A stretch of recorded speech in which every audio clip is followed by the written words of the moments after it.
What is the most important piece of advice you've ever received? Most important piece of advice. Um, I would definitely have to say that when you're stressed about things, to chop down the tree. So Mm. yeah, that my dad told me that early in college because when things start piling up and I have a lot going on, I like to sit and think about it. And it stresses me out a lot more. So he told me, he was like, don't sit there and think about it. Chop down the tree. Pick one thing to do it. Pick the next thing to do it. And that's helped me with everything in my life, including teaching, because things pile up and the minute I get stressed, I'm just like, okay, chop down the tree. What can I do first? So that is probably the most important piece of advice I've received. Your dad always be coming with words of wisdom. Just, oh my goodness. Girl, Like, we be saving. Yeah. oh my goodness. But thank you all for tuning in to another episode of Take a Space podcast. I'm your host, Leah, and I'm joined this week talking about education with Jasmyn. This series in education, we're talking about where people are, talking about their process, talking about the benefits and the successes they've had, but also the pitfalls that they sometimes fall into. So this week, we're going to be learning a little bit more about Jasmyn's journey, and let's go ahead and get started. So, Jasmyn, tell the people a little bit about yourself, your name, what you teach, why you got into education. Okay. My name is Jasmyn Starke. I teach fifth grade. So I teach elementary. I've taught second grade, fifth, fourth. But right now, currently, I'm teaching fifth grade. I got into teaching, I don't want to say by accident. I always liked working with kids and I loved school all the time. But when it was time to think about college, for some reason, I just didn't see that as a path. I don't know if it's because of media or salary. I just didn't see that as a path. So I actually went into school for physical therapy and like majored in it. I took an internship and it just was not it for me. So I decided to go observe for teaching and it's been great ever since. I love every bit of it. I loved all the classes I took for it. Every school I've been through, we've had some ups and downs, but it's definitely where I want to be. I love it. So, how long have you been teaching? It's my fifth year. It's your fifth year teaching. I know that happened so fast. That happened really fast. I feel like You just graduated yesterday. I know, like I tell everyone, like I'm true to this, but I'm still new. Like I still feel like I just started, and we've done so much. Wow. Yeah, fifth year. Huh. I'm sorry, that just took me by surprise. I was okay. It happened so fast. So you've been pre-pandemic, in the Hmm. pandemic, and post-pandemic. Or we're not even post yet. We're still in the pandemic. What are some changes that you have noticed in your students? And in well, we'll start with your students. What are some changes that you have noticed in your students? Are you back in school? Hmm. Yeah, 100%? everyone's in person. Math Okay. So in what are some changes that you noticed? Did you all go through the virtual and then half in person. school and then fully in school? What was that Yeah. process like? So we went when we first shut down, we were only virtual for maybe like an hour. And then when the new school year started, that was the all day virtual. We did half and half for a little while, and now we're all together. Academically, I would say that all of the kids, I don't want to say they're behind, but there's more holes in each grade than there normally would be because we taught the curriculum, we did what we could, but you can't really do small groups. I can't really stand next to you, see what your error is. I collected folders, but for a lot of the classes, like everything was online. So that was another component. So I definitely would say academically, there's more holes than there usually would. So every teacher had to take a step back where they normally wouldn't have to. Um, Socially, the kids I did, which is the one thing I didn't expect, they have a really hard time socially right now. I think between just being at home, just me and my computer screen, it just took a toll on them. A lot of my students, when they get into disagreements, they go full force into arguing.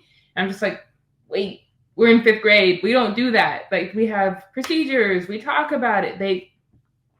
This is my show. I'm going to tell you how I feel, or not tell you, or not be able to express my emotions. They talk all the time.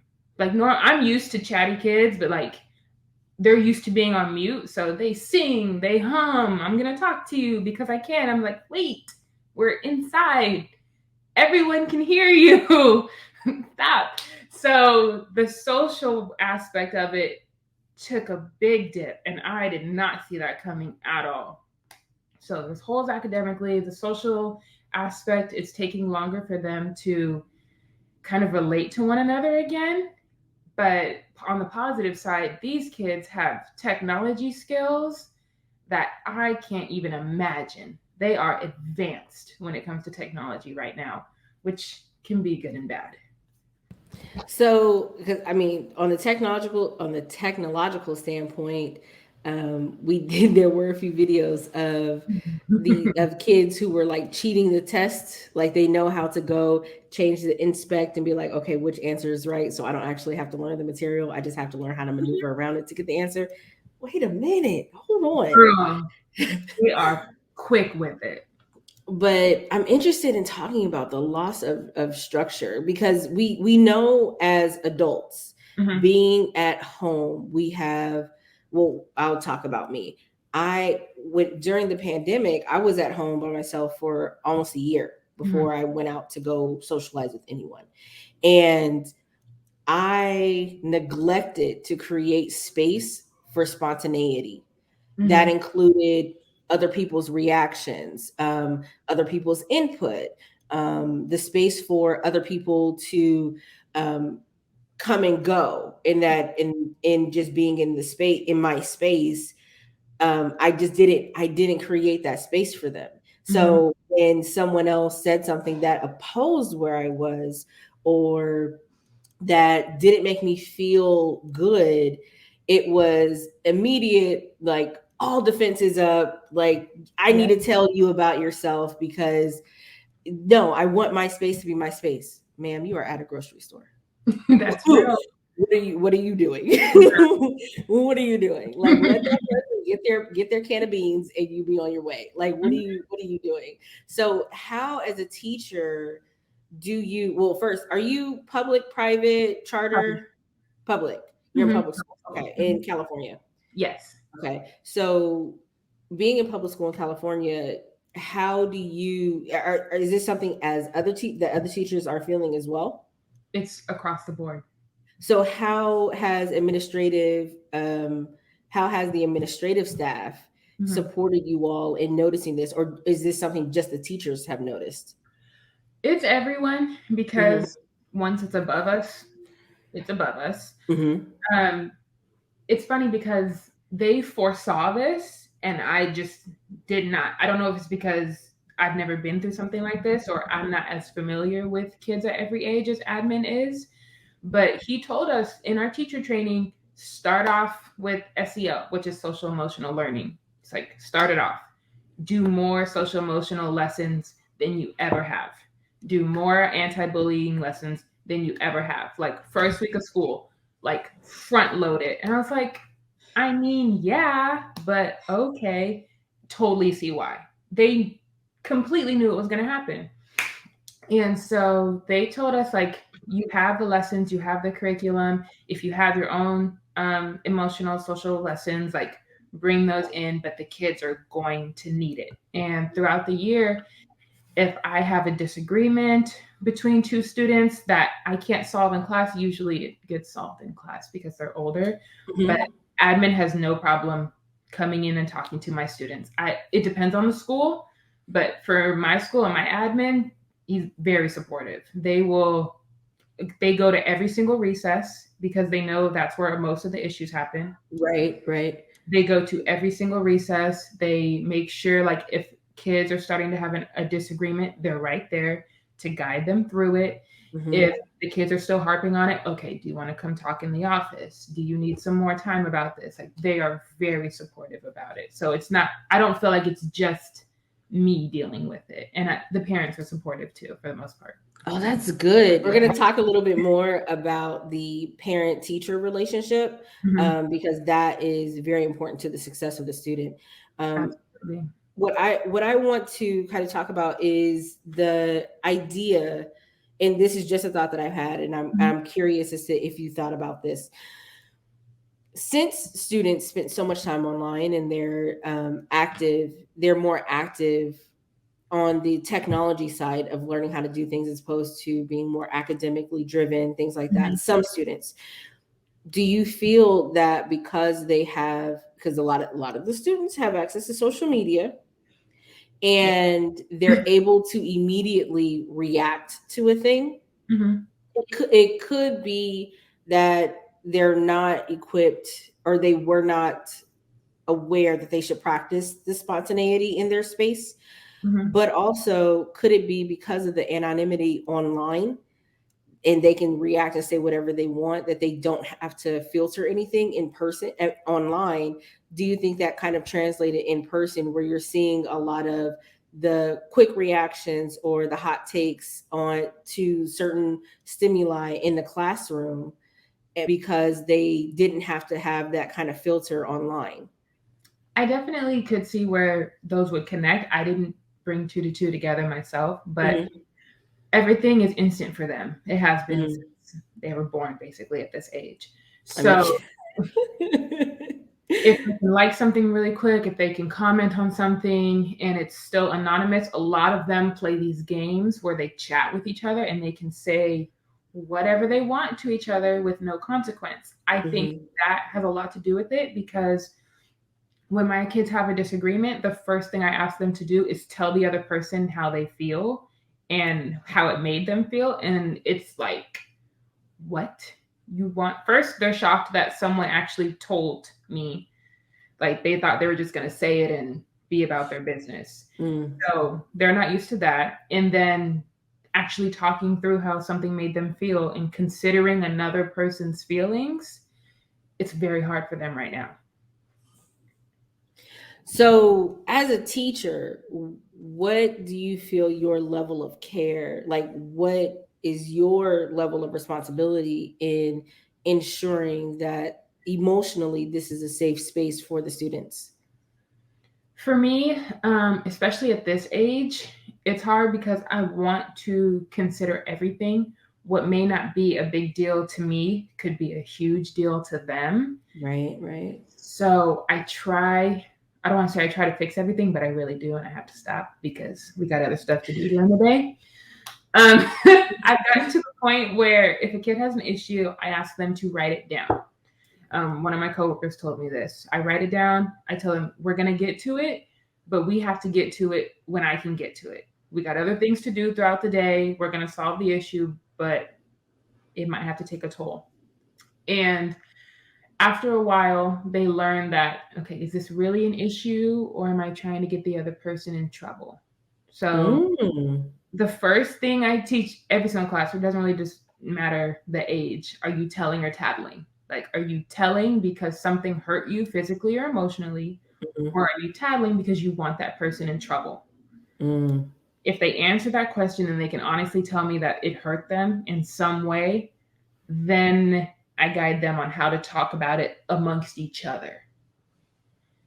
If they can't figure it out amongst each other, then I come in. I definitely have to intercept more than I usually do.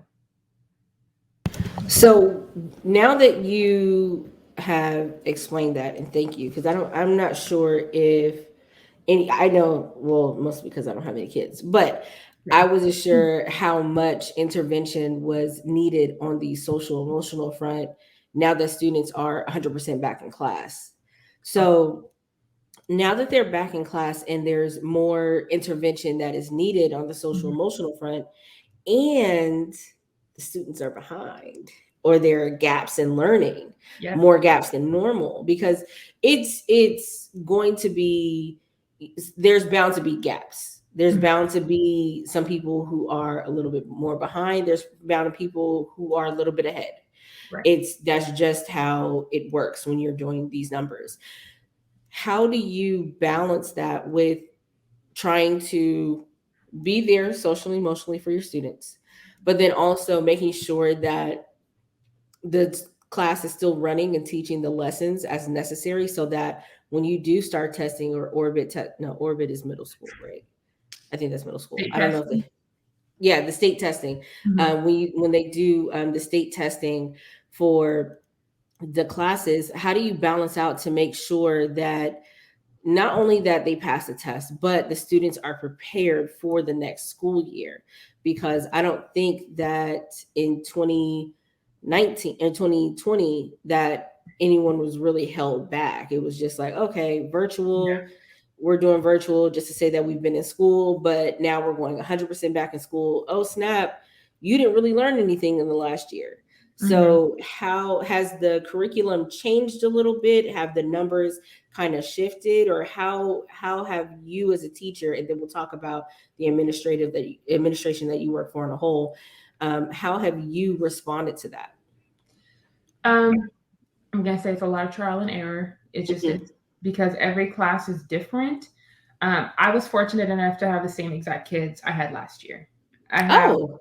yeah, I we had a numbers change and they didn't have a fifth grade teacher, so I asked to loop with them.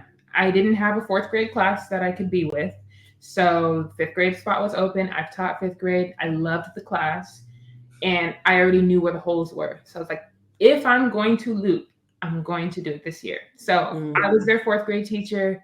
I'm their fifth grade teacher. So I already know what lessons weren't so hot last year. Mm-hmm. And going into the beginning of the year, I found different parts of the day where I could just drill those facts. Like I know long division was not a crowd favorite last year. So when Oh, long division.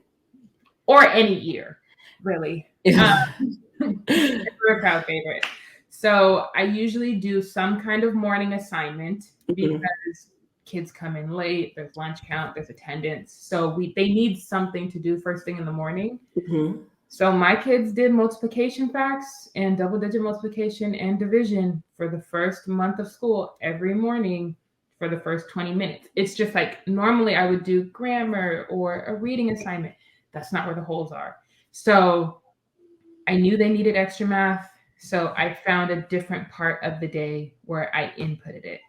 So that's just one way where I try to fix the holes. I do way more intervention groups than I used to. Mm-hmm. So once I figured out which kids were independent, we slowly walked through, okay, if it's independent time, this is what it should sound like. This is what it should look like. You got this, so you can work on this. And I take a small group of students every day and we just run through everything step by step. So there's more intervention groups, more kind of just drilling worksheets, drilling activities. Mm-hmm. And as far as the social aspect, I had to tell them. I'm very vocal with my students. And after the first week, 2 weeks of school, I told them, I said, you can't come in here with every recess problem. You just can't. You're killing the class time. We have too much to do. We have too much to review. You can't come in here with every recess problem. There is a reason why admin is out there. There's a reason why yard duty is out there. Mm-hmm. First thing I'm asking you is, did you talk to one of them? Right. That's going to show me that you actually cared about it. So, did you try to solve it with the adults out there first? If it still isn't resolved, okay, I'm going to tell you. That's where the sticky notes came in. You write it down, Right. you know what point of class we can all go outside and resolve it. When the kids are doing something, an activity, okay, you're doing problems 2, 3, and 4 on your own. Me and so are going to go outside. We're going to squash this respectfully, and then we're going to come back in. So it was just a lot of trial and error on what parts of the day can we handle issues. When can I fit in the extra practice? So it's different for every single class. Some classes don't have as many recess issues as mine, so that's not something they have to think about. They have True. talking issues in class. So they have to have more of a behavior system to deal with the talking. It's different for every class. Um, yeah, so it's basically trial and error. And I normally take things really slow in class, Like, I give them step-by-step instructions. I don't just expect them to do everything good on the first try. Like, okay, take your book out quietly. Stop. Turn to page 65. Stop. And it seems like it's slower, but it saves so much time because I'm not letting them get distracted. So Right, right. we had to take it back to very basics, and everything has to be step by step, and it saves class time. It's more so on me. I have to do more, but it Hmm. saves the class time. So it sounds like, from what you just explained, that now there feels like there needs to be more parental relationships so that they understand, hey, your child's going to have a hard time adjusting Mhm. to being in school again because we were virtual all last year, and they were at home, they can do whatever they want. Right. But now that they're in class, yes, they're older, but since they didn't have that structure for almost a year, it was kind of rough, like to have them, because it was the end of 2019 and then 2020. Hmm. So how have the relationships with the parents, do you find that parents are more involved that normally wouldn't be, or have you found yourself relying more on those parent teacher relationships to make sure that the child is successful, especially knowing that there are gaps in education? Yeah. Um, it depends on the parent, and every year it does. Hmm. Um, they have different work schedules. They have different beliefs. Some parents are very hands-on. Some parents are just like, school teacher is separate from me parenting at home. They separate the two, and that's just how it is. So I adjust to how each parent is, but I'm going to contact home no matter what. Okay. So I kind of expect who's going to respond back and work with me and Hmm. who's not. But I always give them the benefit of the doubt. Maybe today, like, you're like, this is something I really want to know. So whether I think the parent um, is vocal in class, because I know within the first few weeks, like, which parents email a lot, which parents contact a lot, which ones are really involved. Hmm. Whether you're that parent or not, I'm still calling home. I'm still emailing at home. Whether you've yelled at me before, I'm still going to contact you. Like, because I can't do it by myself. Like, I would want to know if my kid gets into an argument over Foursquare every day. I would want to know that because Right. there's something with them that is just not, I want to say emotionally balanced, but they're not having the self control that they should. So, do you see this at home? You do it. So a lot of the parents that I have this year are like that. If I tell them about a recess issue, an academic issue, they're like, okay, we'll work on it at home. Or, yes, I've seen that at home. And then I talk to them on how to fix it. So we it's very important to me to have contact with the parents because you know your kid better than I do. Even though I had this kid all last year, you know your kid. So usually when I bring up something, they're like, yeah, they're just like that with their brother, or they do that a lot, or they really don't like that subject. So for me, you just saved me weeks of trying to pinpoint where this is coming from because you know your child. So it's very important for me to communicate the issues with the parent and not just leave it in the classroom because you know more than I do about this particular student. So help me, guide me through it. How do you want me to talk to your child? How do you want me to handle it? Because at this point, you know what's best. And I want to follow your ways of kind of guiding your child as long as it falls within the school rules. Right, right. Yeah, so parent communication is very important. If I don't have it, I continue to reach out. And eventually, if I know a parent is more so kind of separated, I'll reach out when things are positive to try to give them, like, I'm not here to harp on your kid. I'm not here to tell you all the bad things. Like, I really do want what's best. So I just approach them differently and eventually they come around. If not, I do what I can in class. So, what kind of impact academically does that have on the child if you have a child whose parent is not as active in their academic career? My kids with the active parents always, I don't want to say they always do better, but But there's they a higher chance that they'll do better. there's a higher chance of them doing better and there's a lower chance of them falling behind. Because I have some parents, I can send them a text on our little app. They don't have my number, but on the little app, I can send them a text. Hey, we did long division today. So and so really does not like this part. Okay, I'll practice at home. That's a less chance of your kid falling behind Right. because we have that communication.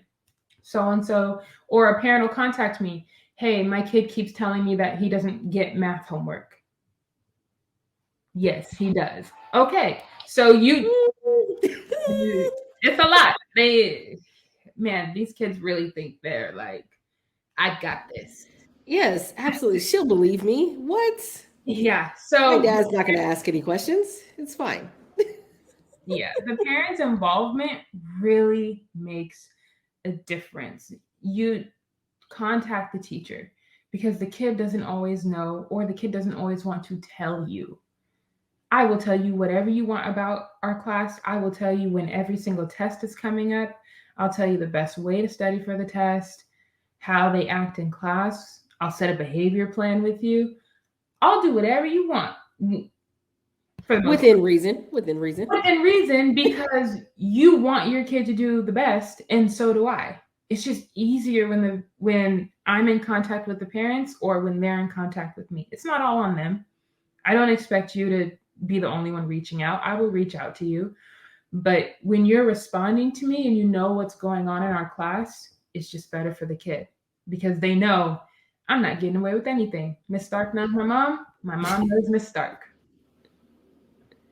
So then that brings me to that really brings me to representation. So do you have, well, I don't really know. Do you work in Sacramento County, right? Mhm. Okay. So is your classroom mixed? Like, do you have a good mix of students or is it kind of balanced or is it kind of like unbalanced in one direction? Um, I've always had good mixtures of students ever Okay. since I started teaching. I see other classes where this scale is like completely tipped, but Mm. for some reason, my classes, I've never had really a majority of anything. I've always had really even distributed classes. Okay. So do you feel that representation, because we see that we always hear there's not enough representation in multiple fields, whether it be financial, education, or even the people who are in the funeral businesses, right? There's just Mhm. not representation everywhere. So in your part of the world, do you feel that that there's adequate representation where students who look like us have teachers who look like us? Where I'm at, Hmm. no. It Hmm. is my specific site. I'm the only African American teacher at the whole entire site. So at my first school, it was not like that, but at this one, it is. And it just happens. I've subbed at schools in the same district where they have 3 or 4 African American teachers, or at the higher level high schools where they have 3 or 4. But it just so happens that at mine, it's just me. So it really depends. At the district as a whole, in both districts, the percentage of Black teachers, which I'm assuming you're talking about Black teachers, is very small, especially Black male teachers. So it's higher because it's a female dominated field. I have a more chance of working with an African American female, but the chance of having a Black teacher is very small. It just is in Oh, comparison to other races. And I saw that in my credential program. It was me and one other girl. and in our entire cohort. So I knew from credential program that it was going to be like this throughout my career. So we know that children of different cultures do better when they see their culture already succeeding in that space. There are Mhm. some who strike out on their own. Oh, I want to be the first, black person at NASA, or the first, black CEO of this, or the first, millionaire in my family, and all this. It's crazy in 2021 going into 2022 that we have a lot of black firsts, but Mhm. we're still here. So, how do we then fix that? Because I mean, there have been lots of conversation around the necessity for black teachers Mhm. and students having that, because there's just something different that happens, especially when we have black men in the classroom. Yeah, It's a huge difference when they huge see a black difference. male in education. But because I didn't have my first black male teacher, so I was in college, and it's Yeah. weird. No, actually, no. Sorry, take that back. He was a PE teacher in middle school, I want to say. But the first good one that I had was in college. And that's the So, part. It was yes. actually a good teacher for you. Right. So how then do we help this next generation have more representation in education? And you may not have all the answers, so I'm not asking you, I'm not expecting you to, say, well, we need to start with the Pulitzer Prize winner or blah blah blah. I'm not saying that, but from your perspective, we know that there is benefit. Mhm. So how do we encourage others, especially in your age group, because you're a later millennial, right? Mhm. Yeah. So no, are I'm you Gen like, Z? no, that I know I'm not. But Okay, so you're a later I'm right millennial. at the edge before Gen Z came into play. Okay, so you're right on the border. So Yeah. how, yeah, because it's right. KK is Gen Z. So how then do we encourage the Gen Zers who are going to college, going to education? How do we encourage them to get into teaching? I know that, is you can't really say pay, because people are just like, oh, if you're a teacher, you're impoverished. But what are some ways that we can kind of encourage them? Um, it's it's hard, but I honestly think it's the representation. I was Mm-hmm. motivated into teaching not by having an African American teacher. I had one, Mm-hmm. two, maybe three, but my most influential teachers not African American. It just happened that way. But I know that I feel better about things when I can see myself doing it. Mm-hmm. If I don't see other Black females teaching, unless I have an ingrained passion for it, I don't see it as a future, or I don't see myself in it. I think now Right. it's beautiful because, like, social media does play a huge part. You do see more Black teachers, because even though there's not a lot in my area, I can easily go on Instagram, go on Facebook, go on these different things and see other Black female teachers teaching and loving it and Mm. being passionate about their job. Yes. Like, first, I see you teach. Second, do you actually like it? Because Right. that's huge. I observed in so many classes where they didn't want to be there. And I get the feeling, trust me, I get it. Not knocking it. But if you don't even want to be there, that's not going to motivate me as a female or a Black female to do this. So when I was student teaching, they paired me with an African American female, and I was under her classroom for an entire year. Best thing they could have did, because she came in every day, loved her job. So I already knew, like, okay, I like teaching. She made me love it. So I had to see that I could be successful in this. I had to see different, I had a Black admin who was a female. So I was exposed to a lot of other Black female teachers early on in my teaching career. Because if it would have just been my credential program, like, where are we? It's just me.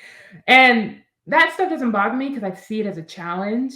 Like, I like sometimes being the only one, but a lot of people are not set up like that. So Right, right. I think now that it's more apparent, thank God the girls in my class get to see a Black teacher, especially the ones that I've had for 2 years. Even if I'm not their teacher, I have a silent friendship with all of the other African American students on campus because they know where I am. So just seeing someone in the field is huge. And I think the outreach is a big part of it. I think that a lot of the college tours, so the HBCU tours, different credential programs, I think it's important to reach out to different communities because if you never came to my community, if you never showed interest in me, why would I think this is possible? If, That's a good point. Yeah. yeah, so if I don't even know how to word this correctly, but when we would do college fairs and people would come and visit us, if I never saw a Black teacher or I never saw districts coming in to my community actually showing interest in me, then that doesn't make me feel comfortable. Show interest in different communities. Don't be afraid to go to different places.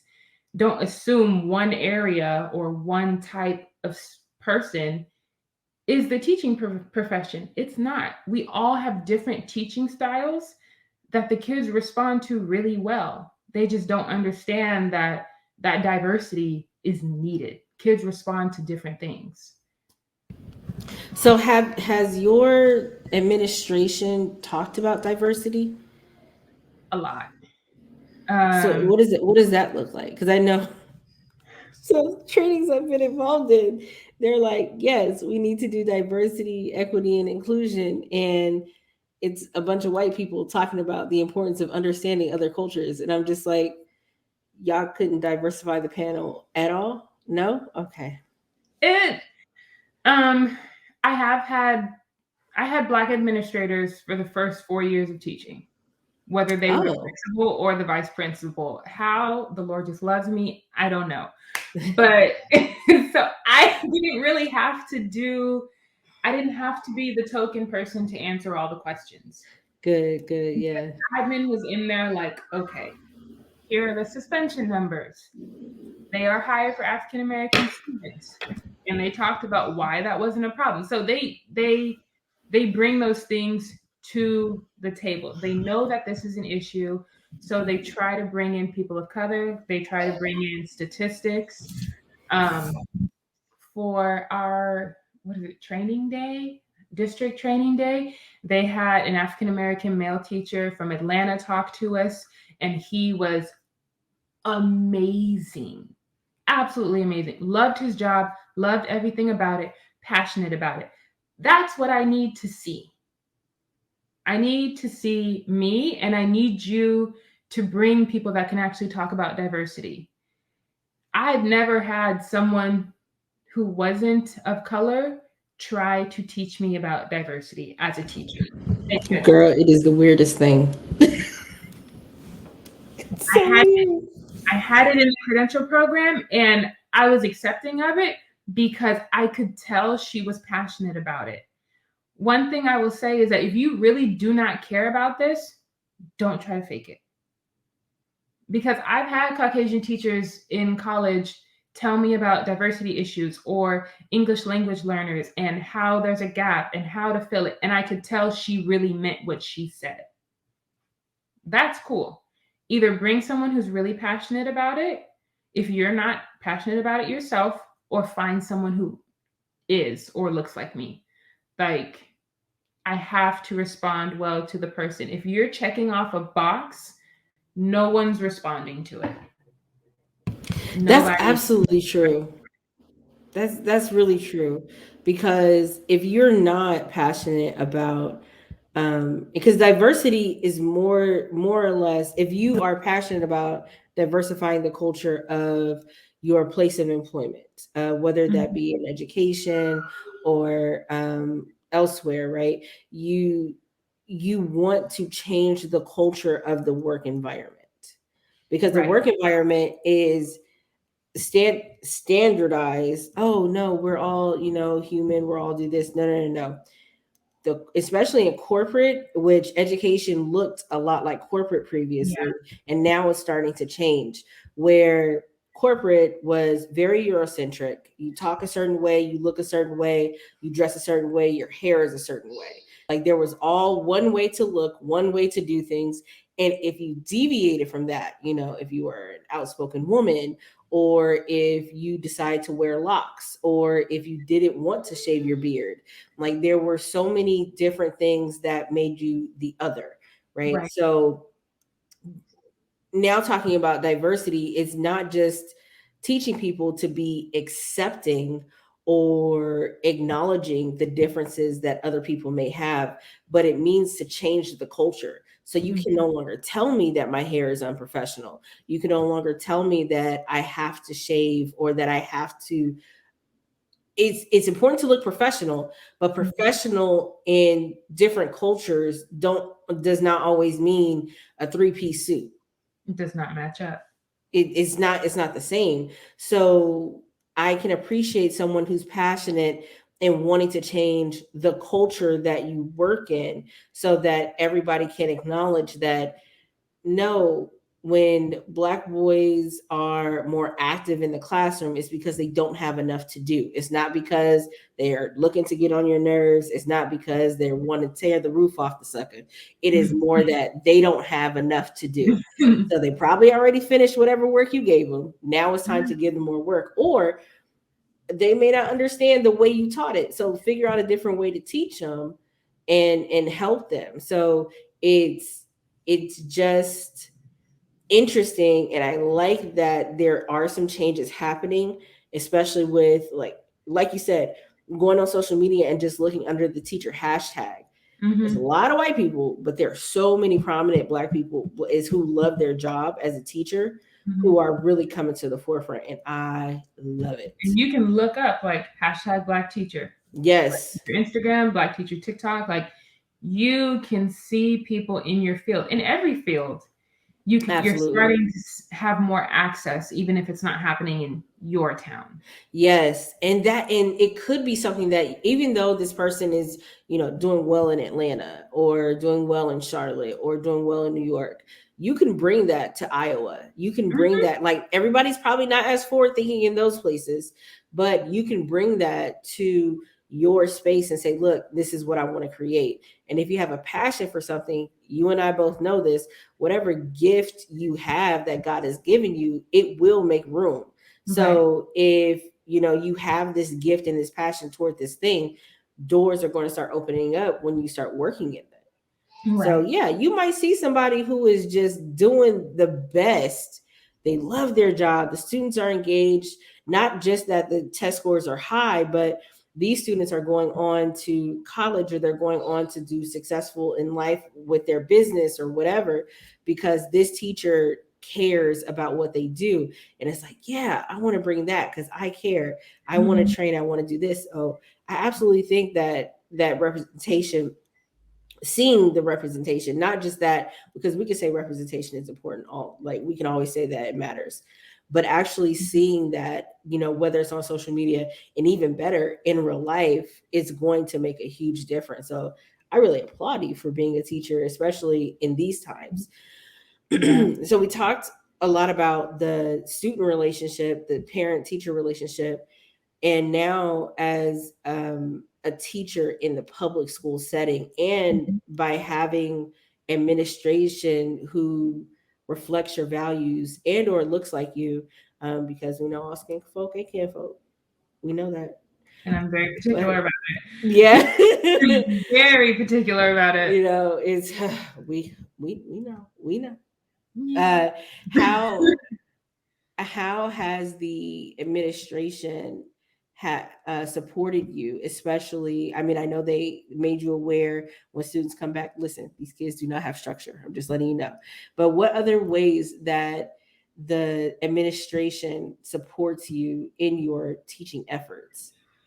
I'll just speak to my current administration. So I've had this, I've had different vice principals, but my current principal, I've had him for 2 years, and I was skeptical because my last school, I had three principals in 2 years because it was a high turnover school. That's just how Title One works.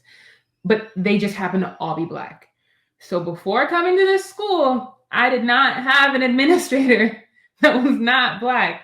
So I was very like hands length. This class is mine. If the building is burning, I will contact you. Like, I will do what I need to do in the classroom. Once I feel that you are supportive, maybe I'll start reaching out. But I very well went into it like, this is my classroom. I will make sure they have all they need. I will not bother administration. And that's just how I am. But the current administrator I have just does not look like me at all whatsoever, but he gets it. He gets it. Like, he tells me straight up, like, okay, so and so behavior issue. Do you really think that it's behavior issue, or do they need more stuff to do? Like, he's not, we're going to suspend. He's not, we're going to yell at the kid, or not everything is final. He talks things out through the students. He tells me myself, like, okay, this is an African American student. Do you think he's being treated differently? Like, he's very verbal about that. So he knows that I may not be able to give the same supportive as you, but I will try to learn, first of all. And I want you to feel like you can voice your opinion. He's told me multiple times, he's like, I know that none of your coworkers look like you. I know that they are all strong personalities. If you want to speak up, speak up. It's like, if you see something that you don't like, say it. Like, so that was just a blessing within itself, because I was like, this is a prime example of how working in a place that isn't diverse does not have to be a bad thing. Yes. If you care about the kids, despite what they Mhm. look like, if you care about the teachers, despite what they look like, it will work out. But are you doing the work, and are you actually passionate about it? If I call a parent and they yell at me, he has no problem telling me, okay, you don't have to meet with them anymore unless I'm there. He has no problem taking it on. I'm sorry. Whoa. Very Whoa. supportive, very supportive. So that took a huge weight off me. Whoa. Yeah, I'm the only like black person here, but I know you have my back. I know you're trying. I know you care about the kids. I know you know that not everything smells like roses, and you're not in denial. So I trust you to be the admin, and I'm willing to work with you as a teacher. I think if an admin does not build that trust with their teachers, then you can't expect there to be a good admin teacher relationship. That's so cool. That's and that and by the way, that's really true. You have to, regardless of whatever field you're in, if you have leadership that doesn't want to build relationships or at least acknowledge that, hey, these could be potential barriers, Mm-hmm. knowing that, there is only one of me here, whether that's one only black person, only one woman, only one whatever person in Right. my age range.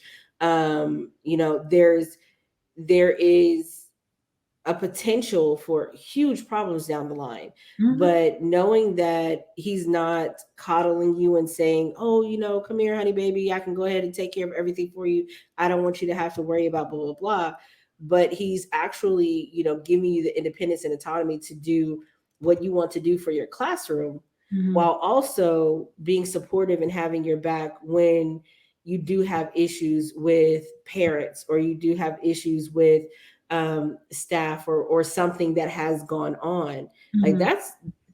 that's probably the first that I've heard in a long time. But I'm sure, especially now with education, not because education is not the same as when we were going to school.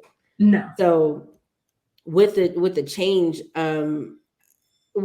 I feel that there's probably more acknowledgement as to the differences and discrepancy in education. So it's like, how can we get that quality education to everyone? Right. And the biggest part that you said, like, I don't feel coddled. My biggest thing is if I'm going in here, I already know I'm the only Black teacher. Do not keep me here because of numbers. If I'm messing up, I want to know instantly.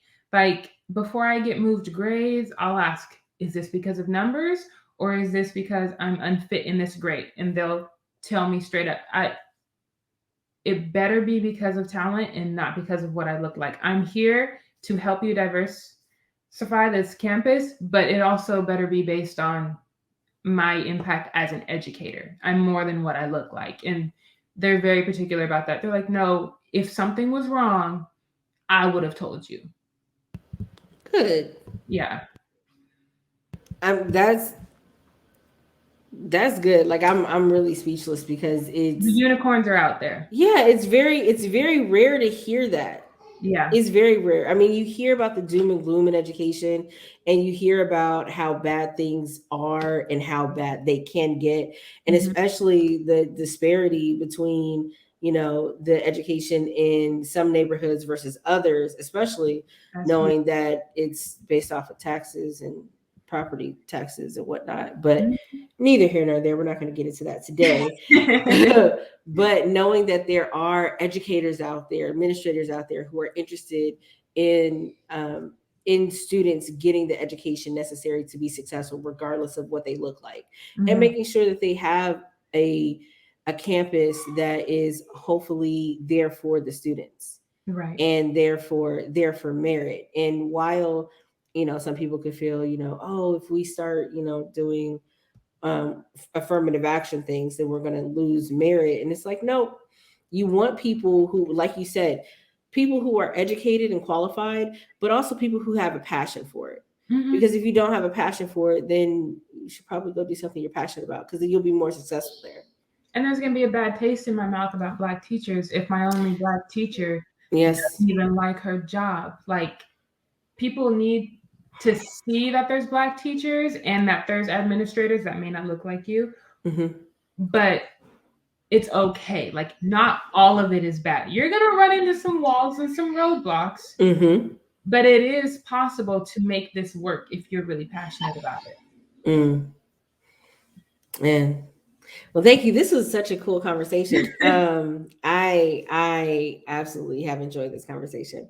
Is there anything else about education that maybe parents should be aware of, or I don't know if there's some youngins listening here in high school, but think about education. Unless you really just don't like more school, but if you do, education could be something for you. But is there anything that parents or administrators or even other teachers should be made aware of that you have noticed? I think don't be afraid to be in contact. Like, the school home connection is more important than you think. I avoided it when I first started teaching because I'm naturally an introvert. I just want to go to work. I want to make sure these kids are successful. I don't want to contact home if I don't have to. Like, that's a whole conversation on the phone. What? I don't want to do that. But it's just how I was. But it makes a huge difference. I've had parents call me about the littlest things concerning math, reading, behavior, but it puts it on my radar. I'm not going to notice these things. I have 28, sometimes 30 kids. Like, if you call me and tell me something specific about your kid in a respectful way, it's going to be on my radar. So don't be afraid to contact the teacher. Don't be afraid to ask about intervention. If you think something may be going on with your kid, ask about IEP testing. Your kid does not have to go straight to SPED anymore. There are ways that kids can adapt in their learning environment. They can get tested. It may not even be that they need it, but at least you have the peace of mind Like, there are so many options out there if you contact the teacher or even the administration. Like, if you think something is wrong or that there's something that might be holding your kid back, vocalize it. Nobody's going to be mad. We all want the same thing. We want your kid to succeed. So, like we said before, the parents who are vocal with the teachers, those kids have a less chance of falling within the gap. And as a teacher, don't be afraid to call home. I've had conferences and Zoom conferences with kids where all they did was show me what they like. Show me your pet fish, show me what you like to do. And that just puts a better attitude in my head about a certain student. I can see kind of what you like, how your mind works, that you like to build things with your hands. So just having that constant communication makes a big difference academically and behaviorally. And SPED is, for those who don't know? Special education. Got it. So Thank you. instead of being in a class, which some do need, you can be a part of special education services. But all that means is that if your child is having trouble with reading, they get pulled out for 45 minutes a day for reading at their level. Mm. They need it, they're getting what they need. You meet yearly to make sure that they're following their goals, and it helps bridge that gap. Like, it's not everything is as cut and dry as it used to be. There's more Yeah. options. And I think the more that, um, the more teachers, administrators, and even medical professionals learn more about the learning abilities of other children and how diverse it can be, the more options that are available in the school. So it's not just, oh, you have a separate schedule, goes to this. No, you can still be a part of the group, but there may be some extra help that you may need, and it doesn't mean that you're marked on your permanent record for the rest of your life, but it's just that you get that help you need so that when you go to the next level, you'll have the skills to cope and deal with any obstacles that you may have, especially when it comes to whether the kid is dyslexic or whether they have issues with recognizing numbers or whatever it is. There are people who are trained so that they can help the student and be like, oh, well, you actually read this way. So let's try to read this way so that you can learn how everybody else is doing it. Right. So that's one of the things that I do absolutely appreciate, especially a lot of elementary schoolers are being more intentional about, nipping it in the bud, whatever it is. If your child needs help because they need to get to whatever, it's not just about the test, but life skills. Like, how can we do that? So that's great. But thank you so much for talking with me today. I really, really appreciate you. I'm not sure if you have anything to plug, whether it's back to school night or, making sure that y'all make appointments with your teachers to just send them a text. It's not just about, getting the school supplies, but also like, hey, teacher Francis, want to make sure that you're good. Just like, my kid didn't do anything, that's going to make you pull your hair out. But if you have anything to plug, now's your time. Nothing in particular. I mean, if there's someone who their child or someone in their family is thinking about teaching and they want to see someone in it, I mean, they can follow me on Instagram. And so I sometimes post things about school just to see another person in it. That is welcomed. But other than that, no, I teach. Well, thank you so much, Starks. I appreciate you for coming and talking on the show in our education series. Thank you all so much for tuning in to another episode of Take a Space Podcast.